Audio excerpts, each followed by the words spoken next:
Dear friends, good evening to everyone. I am Dr. I. Jesudas S.J.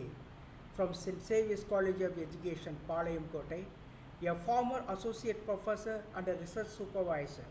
At the moment, I am the principal of a B.Ed college, Punitha Varanar College of Education in Tindigal district.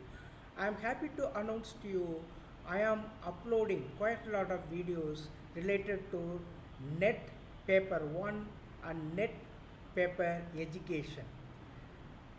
I happily invite you to go through all my videos and profit out of that. I have given my YouTube channel name also, my phone number, my email address. You are most welcome to ask anything, any clarification. Thank you very much for your presence here.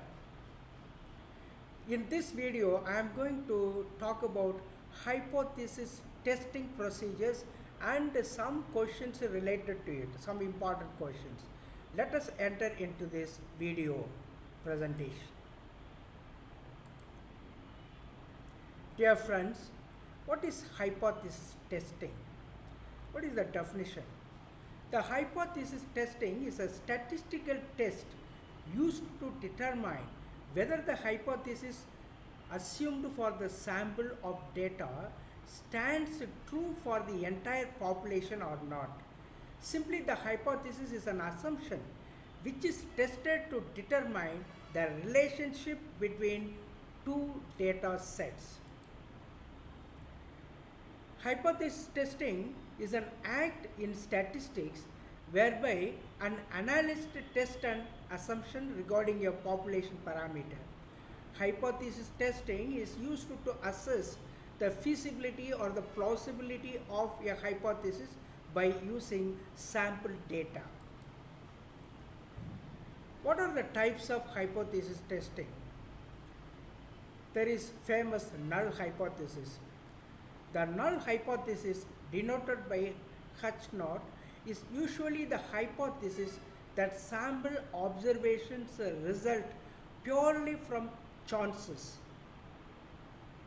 Alternative hypothesis is another type of hypothesis which is related to null hypothesis. Null hypothesis is taken from that actually. The alternative hypothesis is denoted by H1 or HA. It is the hypothesis that sample observations are influenced by some non-random cause. To understand hypothesis testing, there is some terminology that we have to understand.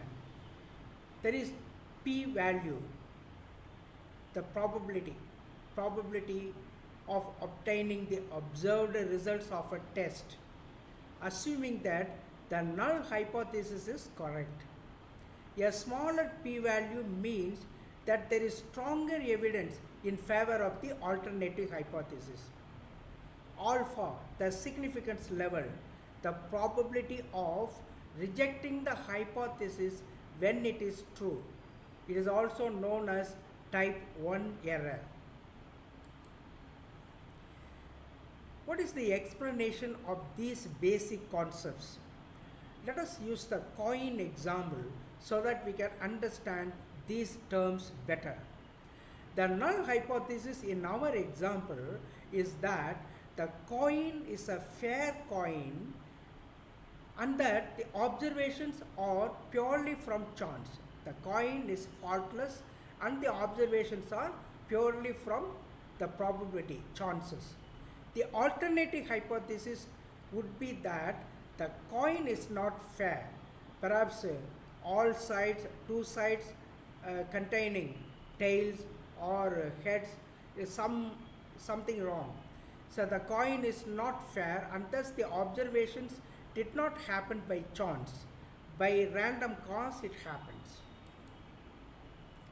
The p-value in the instance of flipping tails 2 times in a row is 25%.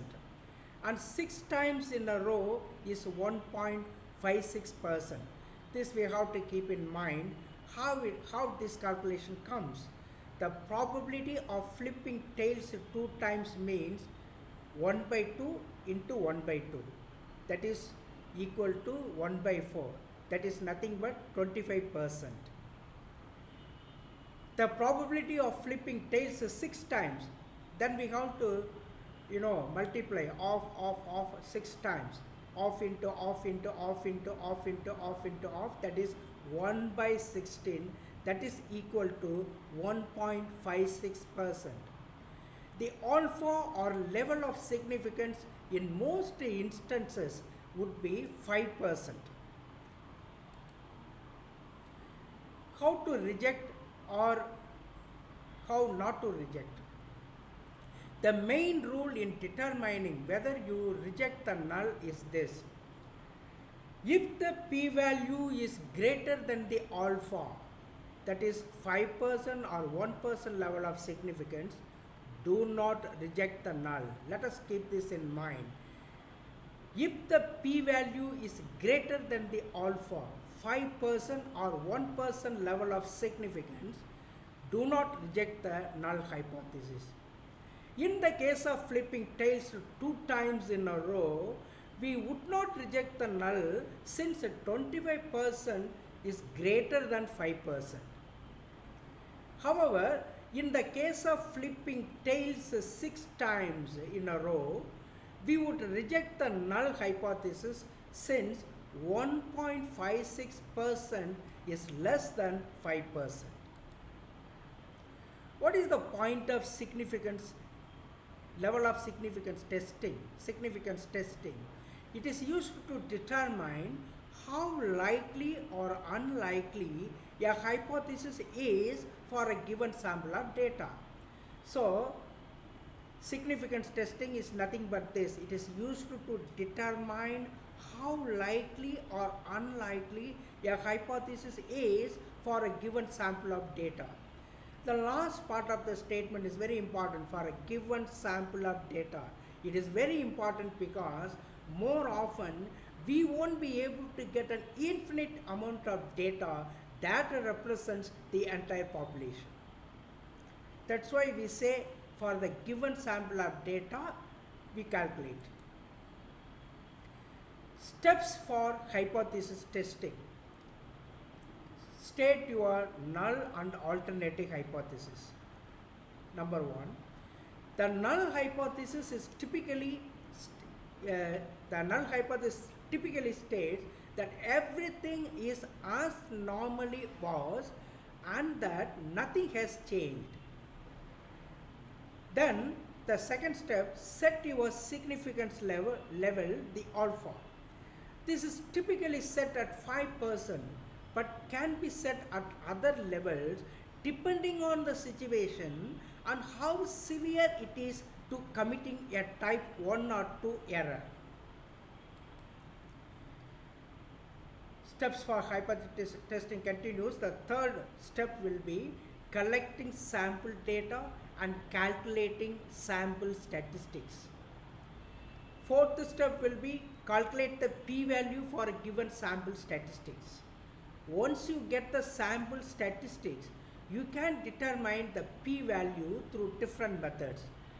The most common methods for determining the p-value will be t-score and z-score for normal distributions. Final step will be rejecting or not rejecting the null hypothesis based on the above situation. From the above, we can deduce hypothesis testing procedure in a nutshell. To test the assumption made will be this. Set up a hypothesis, set up a suitable significance level, determining a suitable test statistic, determining the critical region, performing computations, finally decision making. While testing the hypothesis, an individual may commit the following types of error.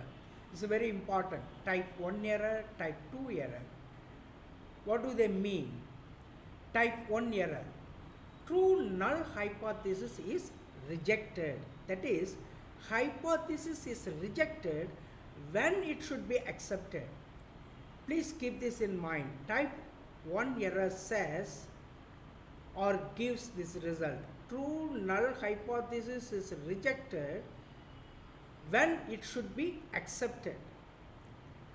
The probability of committing the type 1 error is denoted by alpha, and it is called as a level of significance. So alpha is called as a level of significance. If alpha, that is rho or type 1 error, that is rejecting hypothesis when it should be accepted.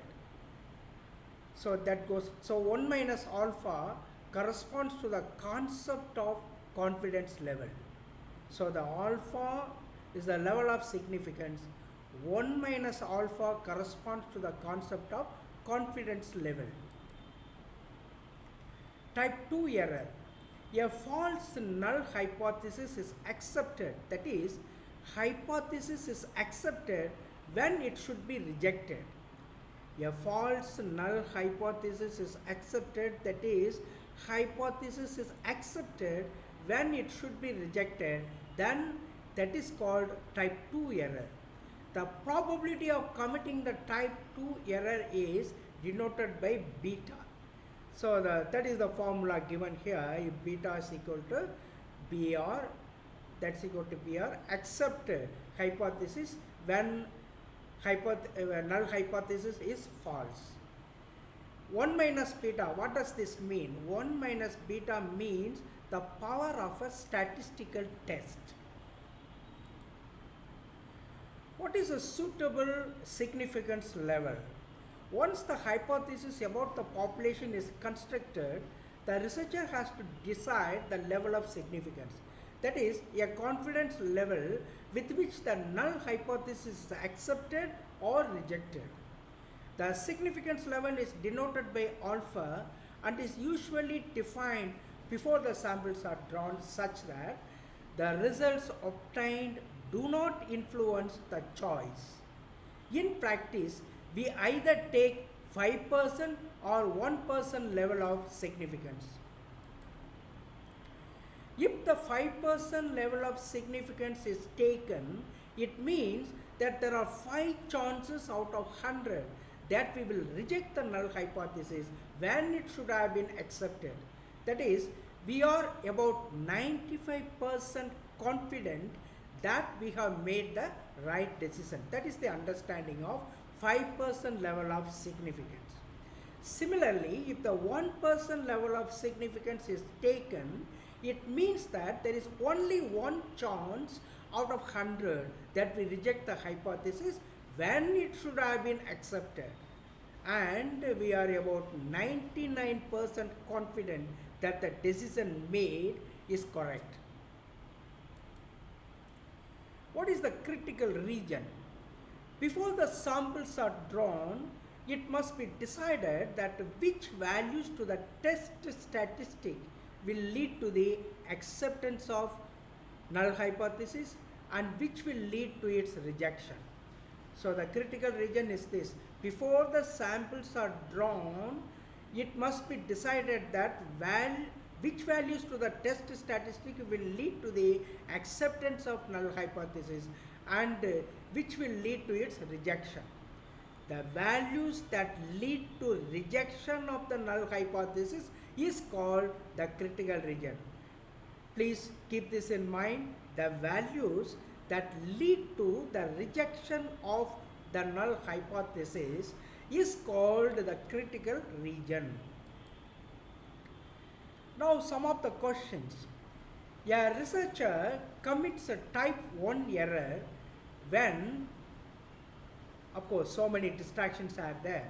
Which is the right one? We have to keep this in mind like a mathematical formula. A researcher commits a type 1 error when he rejects the null hypothesis when it is true. Kindly keep this in mind always like a mathematical formula. Then other things will follow. A researcher commits a type 1 error when he rejects the null hypothesis when it is true. A researcher commits a type 2 error when he accepts the null hypothesis when it is false. The ulta, I mean completely contradicting the previous statement. A researcher commits a type 2 error when he accepts the null hypothesis when it is false. This has to be kept in mind like a mathematical formula. Question number 3. When is type 1 error is increased? When alpha level increases, or when alpha level decreases, when the sample size increases, when the sample size decreases. Here the sample size will not come into picture. Type 1 error, that goes with that critical region and level of significance, etc. So when is type 1 error is increased? When alpha level decreases. That has to be kept in mind. Type 1 error is increased when alpha level decreases. Level of significance means probability of rejecting null hypothesis. Once again, it is like a mathematical formula. We have to keep this in mind. Level of significance means probability of rejecting null hypothesis. Other statements are just distractions. Question number 5. What should be done to reduce both the type 1 and type 2 errors? We have to increase the size of the sample. If we want to reduce both the type 1 and type 2 errors, then we need to increase the size of the sample. Then this problem, namely type 1, type 2 error, will not occur. So this have to be kept in mind. When type 1 and type 2 errors will be reduced? When the size of the sample is increased. The sixth question, the level of significance, that is alpha, gives the probability of correctly rejecting the null hypothesis. We have already seen in other questions, but in different terms this question comes. The level of significance alpha gives the probability of correctly rejecting the null hypothesis. Thank you very much, and God bless you, dear friends, abundantly to make your efforts a great success. Well, I have given my address, I have given my WhatsApp number, I have given my email ID, I have given my YouTube channel. I have given so far more than 20 net related topics, especially first paper and paper education, that is number 9. So kindly go through that and give your suggestions too. Feel free to ask any question so that I will be able to clarify with you in the coming videos. Thank you very much for your presence here. God bless you abundantly.